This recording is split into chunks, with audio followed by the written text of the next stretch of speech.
diri napita mga ka-idol, mao na ni mga ka-idol, dulhogon na gyud kayo diri nga dalan mga ka-idol no. Ang hadlok lang diri mga ka-idol kung nakay ka-enkwentro mga ka-idol. Kay ako dili man jud ko driver usakyanan, akong paminaw murag kuan jud kay mga ka-idol, murag piot ra kayo ang dalan mga ka-idol. Siguro kung motorcycle okay ra kay mga ka-idol kay murag dako kayo, pero sa sakyanan mga ka-idol akong lantaw murag ambot ug maigo ra ba jud ka mga ka-idol. Pero feeling na ako igo mga ka-idol kay kituwi ko na nila mga ka-idol or tulin ko na nila nga dalan mga ka-idol. Pero kung makita niyo mga ka-idol, grabe ni diri ka dulhogon mga ka-idol kung magdulhog ka. Apan kung magsubida po gani, grabe po ka subida mga ka-idol.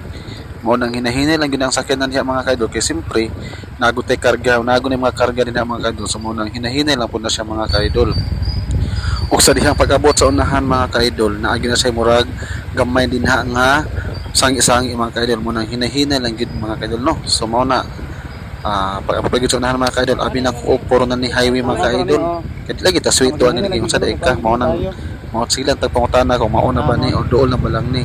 Sus pag-abot sa unahan mga ka-idol, rough road naman po dito sa unahan mga ka-idol. Kita rin yung mga ka-idol, rough road pala sa mga ka-idol, pero salamat na po yung mga ka-idol kay naabot namin din napita kay dool lang ni padulong sa syudad. So na namin diri ni napit sa nay ubos na gyud sa Santa Elena mga ka-idol, o paduol ni sa Steel Town nga area man siguro ni.